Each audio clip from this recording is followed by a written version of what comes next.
ఈ గజేంద్ర మోక్షణము కథ అంటే వాస్తవంగా మన కథే. గజము అంటే ఏనుగు అని అర్థం. దాన్ని కొద్దిగా తిరగేస్తే జగము అవుతుంది. ఈ జగము గజము ఈ రెండు కూడా ఒకటే. ఈ జగత్తులో ఉండేటువంటి మనిషి యొక్క చరిత్ర ఎలా ఉంటుంది, అతని నడవడి ఎలా ఉంటుంది అని చెప్పేటువంటి కథయే ఈ గజేంద్ర మోక్షణం. ఈ గజేంద్ర మోక్షణం యొక్క కథ ప్రతిరోజు విన్నట్లయితే అద్భుతమైనటువంటి ఫలితాలు మనకి అందుతూ ఉంటాయి. అలౌకికమైనటువంటి ఫలితాలు. ఆ భగవంతుడు మనకి ఏది ఇవ్వాలో అవి ఇచ్చేస్తూ ఉంటాడనమాట. అంత అద్భుత మహత్యం కలిగినటువంటి కథ ఈ గజేంద్ర మోక్షణం.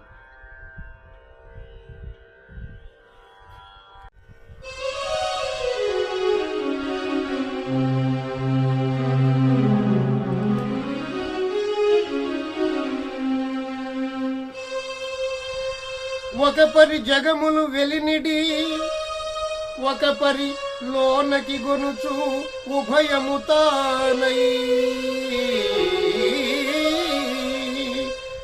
ఒక పరి జగములు వెలినిడి ఒక పరి లోపలికి కొనుచు ఉభయము తానై, సకలార్థ సాక్షియగు అయ్య కలంకుని ఆత్మమూలు అర్థిం తలంతో.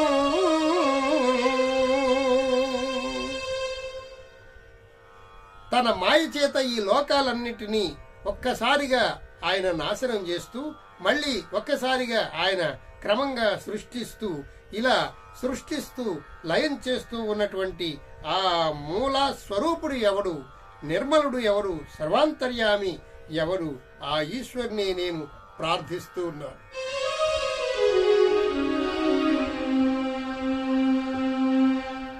లోకంబులు లోకేశులు లోకస్తులు తెగిన తుది అలోకంబగు పెంజీకటి కవ్వల నెవ్వడు ఏకాగ్రతితో వెలుగు అతనిని నే సేవింతు.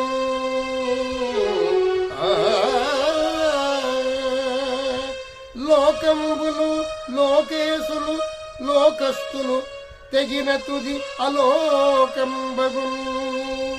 ఈ లోకాలన్నీ కూడా, ఈ లోకేశులు లోకాలు ఇవన్నీ కూడా నాశనమైపోయినప్పుడు, జలప్రళయం వచ్చినప్పుడు ఈ లోకాలన్నీ కూడా ఒక కృష్ణబిలములో వెళ్ళిపోయినప్పుడు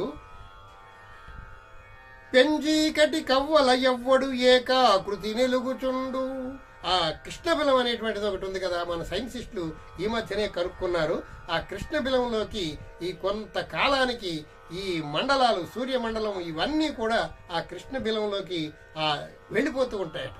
ఆ కృష్ణబిలం అంటే చీకటిగా ఉంటుంది. అదే ఊహించి ఇక్కడ పోతన గారు రాయడం అద్భుతంగా ఉంది. పెంచీకటి కవ్వల నెవ్వడు ఏకాగ్రతి వెలుగు అతనిని నే సేవింతు.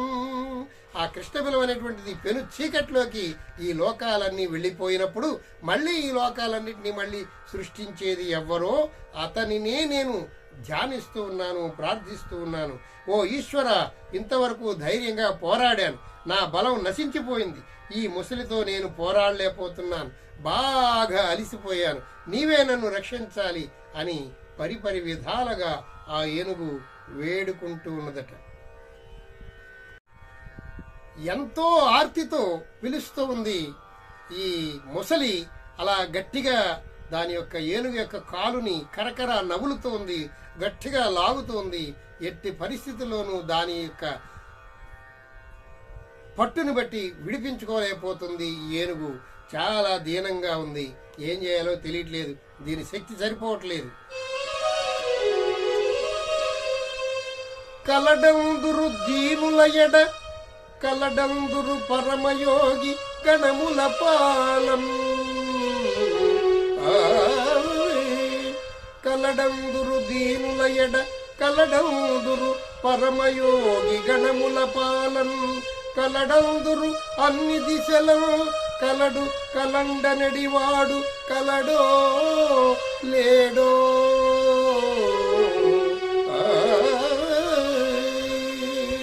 ఎంత ఆర్తితో నేను పిలుస్తున్నా కలడు కలడు ఆ దేవుడు ఉన్నాడు అని చెప్పడం అప్పుడప్పుడు వాళ్ళు చెప్తూ ఉంటే విన్నాను నేను. కానీ ఎవ్వడూ కూడా నన్ను వచ్చి రక్షించట్లేదు.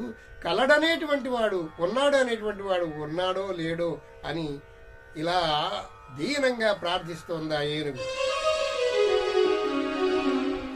లావొక్కింతయు లేదు ధైర్యంబు విలోలంబయ్యే ప్రాణంబుల్ ఠావుల్ దప్పెల్.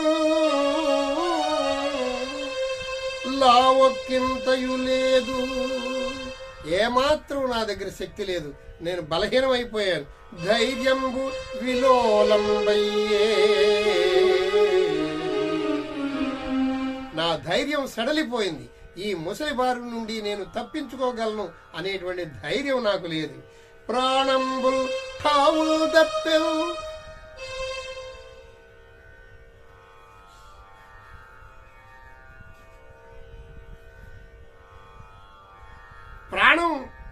ప్రాణం పోయేలా ఉంది. ఇక ప్రాణాన్ని వదిలిపెట్టేయాలేమో అనిపిస్తుంది. మూర్ఛ వస్తుంది.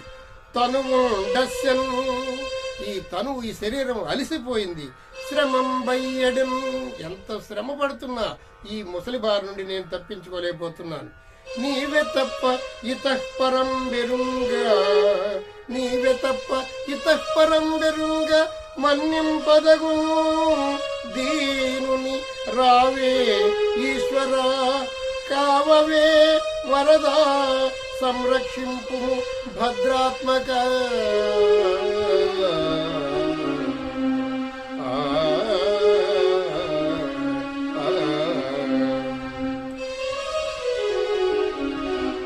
లావొక్కింతయు లేదు ధైర్యంబు విలోలంబయ్యే ప్రాణంబులు ఠావుల్ దప్పెన్.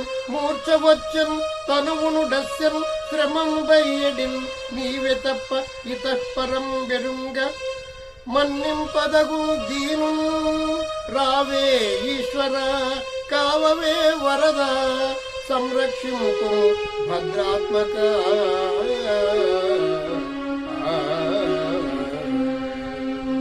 ఈ ముసలితో నేను ఇక పోరాడలేకపోతున్నాను.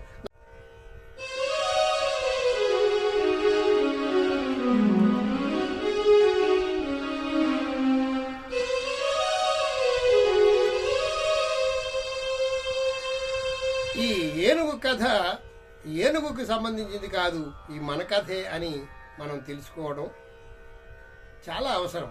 ఎందుచేతనంటే ఆపదలలో చిక్కుకుపోయినటువంటి ఆ ఏనుగు ఎలా అయితే వినిపిస్తుందో అలాగే మానవుడు కూడా ఒక్కొక్కప్పుడు కొన్ని ఆపదలలో చిక్కుకొని ఇలాగే వినిపిస్తూ ఉంటాడు. ఓ కమలాప్త, ఓ వరద, ఓ ప్రతిపక్ష విపక్ష దూర కుయ్యో కవియోగి వంద్య సుగుణోత్తమ, ఓ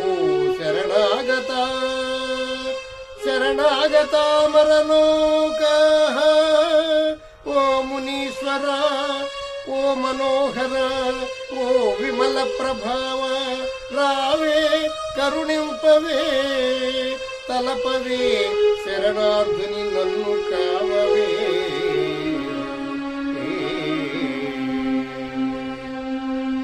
ఓ కమలాప్త, ఓ వరద, నన్ను కాపాడి రక్షించవయ్యా, నన్ను కాపాడవయ్యా, ఈ దుస్థితి నుండి నన్ను కాపాడవయ్యా అని పరిపరి విధాలుగా ఆ గజేంద్రుడు మొరపెట్టుకుంటూ ఉన్నాడు. అలా పరిపరి విధాలుగా వేడుకుంటూ ఉన్నాడు గజేంద్రుడు. ఓపికంతా అయిపోయింది, నీరసించిపోతున్నాడు. ఇక తన యొక్క ప్రాణం మీద తీపి వదిలేసుకున్నాడు. అలా నీరసపడిపోతూ ఉన్నటువంటి సమయంలో ఈ గజేంద్రుడి యొక్క ప్రార్థన ఆలకించినటువంటి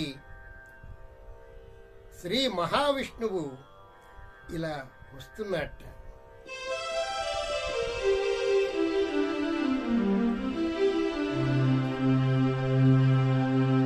అల వైకుంఠపురంబులో నగరిలో ఆమూల సౌధముదాపల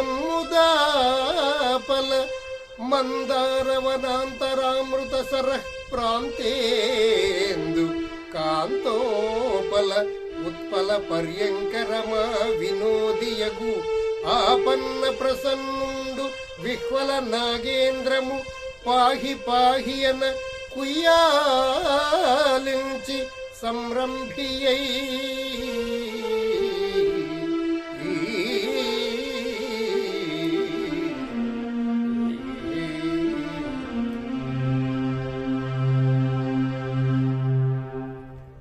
ఈ పద్యం సాక్షాత్తు ఆ శ్రీమన్నారాయణమూర్తే రచించారు అని ఇతిహాస్యం. ఎందుకంటే పోతన గారు ఈ పద్యం రాద్దామని గంఠంతో అల వైకుంఠపురిలో అని రచించారట. అక్కడ ఆయనకి ఏమి రాయాలో అర్థం కాల. ఆ వైకుంఠాన్ని ఎలా వర్ణించాలో అర్థం కాల. దేవుడు ఎక్కడుంటాడు? సర్వాంతర్యామి, ఇందుగలడు అందులేడని సందేహము వలదు అని చెప్పినటువంటి పోతన ఇప్పుడు దేవుడు ఎక్కడుంటాడో ఆయనకి తెలియక కాదు, కానీ ఒక చమత్కారంగా ఆ వైకుంఠపురాన్ని వర్ణించుదామనేటువంటి సంకల్పంతో అల వైకుంఠపురంబులో నగరిలో అని వ్రాసేటప్పటికి గంఠం కదలలేదట. అది ఏమి రాయాలో తోచక సరే ఆయన యొక్క కూతురుతోటి, ఆయన యొక్క కూతురు పేరు శారద, అమ్మా శారద నేను అలా గుడికి వెళ్ళొస్తాను అని బయలుదేరి గుడికి వెళ్ళారట. అలా వెళ్ళిన తర్వాత ఒక 2 నిమిషాల్లోనే మళ్ళీ ఆ శ్రీహరి ఆ పోతన రూపంలో వచ్చి కూర్చొని ఈ పద్యాన్ని రచించారట. ఆ పద్యాన్ని రచించి వెళ్ళిపోయారు శ్రీ మహావిష్ణువు. ఆ తర్వాత వెంటనే మళ్ళీ పోతన గారు మామూలుగా రావడం జరిగింది. అప్పుడు శారద అన్నదట, నాన్నగారు ఇప్పుడే కదా మీరు బయటికి వెళ్ళారు, వెంటనే వెళ్ళారు, మళ్ళీ వెంటనే వచ్చారు, మళ్ళీ వెంటనే వచ్చేసారు, ఏమిటి ఇది అని అడిగిందట. అమ్మా నేను వెళ్ళి 2 గంటల సేపు అయింది, అక్కడ ఆలయంలో కూర్చొని ప్రార్థన చేస్తున్నాను, నేను 2 గంటల నుంచి ఇక్కడికి రాలేదన్నాను. లేదండి నాన్నగారు, మీరు ఇప్పుడే పద్యాన్ని పూర్తి చేసి వెళ్ళారు, నేను కళ్ళారా చూశాను అన్నదట. ఆహా ఎంత భాగ్యం శారదా నీకు అని ఆ మహావిష్ణువే నా రూపంలో వచ్చి ఈ పద్యాన్ని రచించారు అని పోతన గారు భావించారట. అలాంటి అద్భుతమైనటువంటి పద్యం ఇది.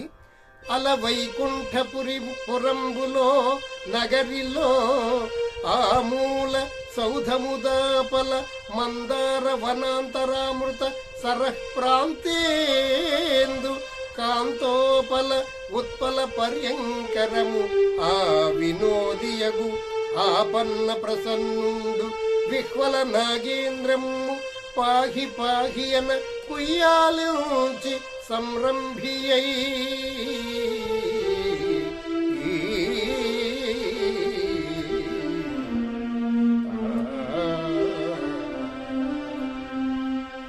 అల వైకుంఠపురంబులో, ఆ వైకుంఠం అనేటువంటి పురములో, అందులో అంతఃపురములో ఒక మూల ఒక పెద్ద భవనం ఉన్నదిట. దానికి ఆనుకుని దగ్గరలో మందార కల్ప వృక్షాల వనంలో మధ్యలో అమృత సరస్సు అనేటువంటిది ఒకటి ఉందట. దాని తీర ప్రాంతంలో చంద్రకాంత మణులు కలువల చేత కూర్పించబడినటువంటి తల్పం ఒకటి ఉన్నదట. ఆ దానిపై లక్ష్మీదేవితో కలిసి శ్రీహరి పాచికలాడుకుంటూ ఉన్నట్ట. ఎప్పుడైతే ఈ గజేంద్రుడు కుయ్యో ముర్రో అంటూ విలపిస్తూ ఆలకిస్తూ ప్రార్థిస్తూ ఆర్తితో పిలుస్తూ ఉన్నాడో అప్పుడు ఆ శ్రీహరి ఆ గజేంద్రుని మొర ఆలకించి గబగబగబా ఆయన పరిగెట్టుకుంటూ వస్తున్నాడట. ఆయన యొక్క పరిస్థితి ఎలా ఉంది? అప్పుడు ఏదో సరసమాడుతూ లక్ష్మీదేవి యొక్క పైట చెంగు పట్టుకున్నట్ట. అలా పట్టుకున్నవాడు ఆ పైట చెంగు పట్టుకున్నానని మర్చిపోయి అలా భక్తుడు పిలుస్తున్నాడు అనేటువంటి ఆలోచనతో అలా గబగబా వస్తున్నట్ట. అద్భుతమైన పద్యాలు రచించారు. సిరికిన్ చెప్పడు శంఖ చక్ర యుగమున్ చేదోయి సంధింపడు ఏ పరివారము జీరడు అభ్రగపతిన్ మన్నింపడు సిరికి చెప్పడు శంఖ చక్ర యుగమున్ చేదోయి సంధింపడు. ఆ ప్రక్కనే ఉన్నటువంటి లక్ష్మీదేవికి ఏం చెప్పకుండానే ఆయన బయలుదేరిపోతున్నాడు. సిరికి చెప్పడు. పోని ఈయన ఆ గజేంద్రుని రక్షించడానికి ఏమైనా ఆయుధాలు తీసుకెళ్తున్నాడంటే ఆయుధాలు కూడా తీసుకెళ్ళట్లేదట. శంఖ చక్ర యుగమున్ చేదోయి సంధింపడు. ఆ శంఖాన్ని చక్రాన్ని ధరించకుండా అలా వెళ్ళిపోతూ ఉన్నాడు. ఏ పరివారము జీరడు. పోనీ ఏమన్నా కొంచెం సైన్యాన్ని తీసుకెళ్తున్నాడా అంటే అది లేదు. అభ్రగపతిన్ బంధింపడు. తన యొక్క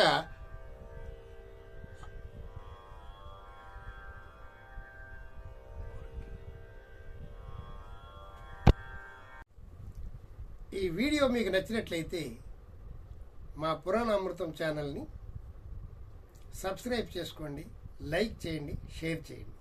భాగవతంలో మంచి మంచి కథలు ఎన్నో ఉన్నాయి. అవన్నీ కూడా భాగాలుగా మీకు అందించడం జరుగుతుంది. సర్వే జన సుఖినో భవంతు. సమస్త సన్మంగళాని సంతు. హరి ఓం తత్సత్. జై శ్రీమన్నారాయణ.